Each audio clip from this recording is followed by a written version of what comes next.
સાદ પાડે છે, રામ કૃષ્ણ શ્રી અમે પંક્તિઓ ગાઈ હતી. મુખ્યમંત્રી મને કે બાબુ ગીત, મેં કીધું આ ગીત મારે તો બોલાવવા છે કોઈ પણ રીતે, ચોપાઈ હોય, ગીત હોય, શ્લોક હોય, કોઈ પણ.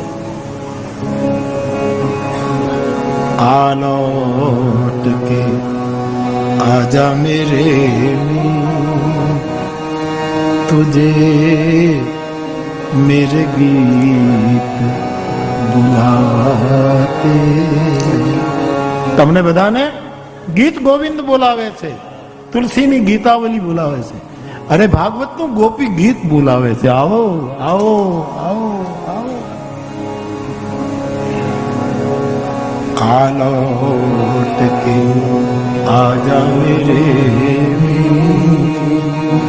તુજે મેરે ગીત ભુલાતે.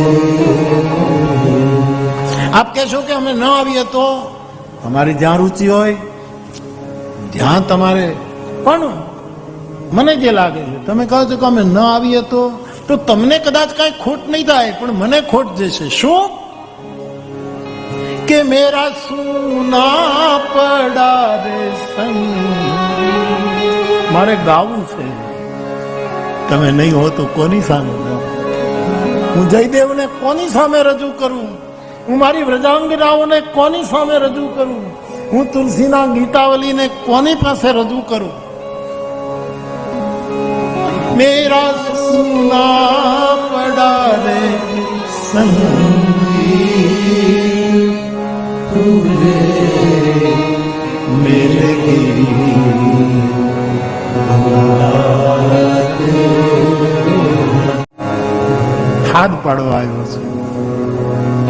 એક વસ્તુ આપને કહું, મેં તે દિવસે કહેલી, મને સ્મરણ છે, તો બધું રેકોર્ડ થયેલું હોય, પણ મને અહીંયા થોડુંક રેકોર્ડ થઈ જતું હોય ને, મોકે યાદ આવે. મેં ત્યારે કહેલું કે હોસ્પિટલમાં આપણે બીમાર પડીએ અને પછી હોસ્પિટલમાં કોઈ આપણને લઈ જાય ને આપણી સારી સેવા કરે, પછી હોસ્પિટલમાં જ રહેવાય કે પાછું ઘરે વયું હોય?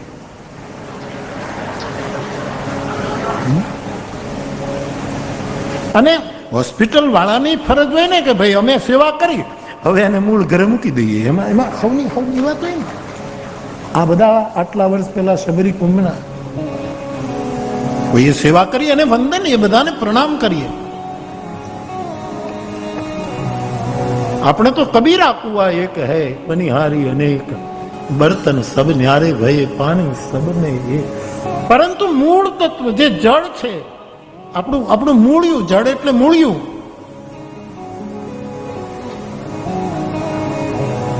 એને અમારી વ્યાસની પીઠો બોલાવે છે. આવો આવો.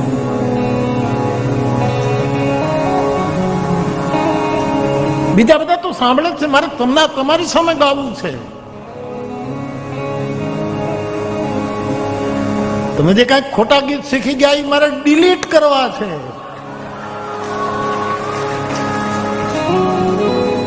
કૃષ્ણ ગીત, રામ ગીત, મારા મહાદેવનું ગીત, મારી મા અંબાનું ગીત, ભવાનીનું ગીત. મેરા સુના પડા રે સંગીત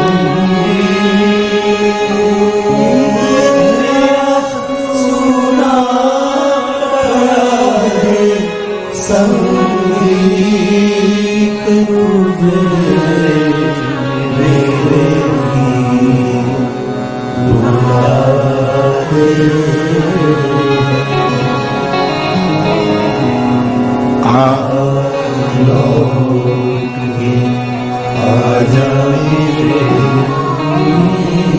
કોઈને નુકસાન કરવા માટે નથી કહેતો.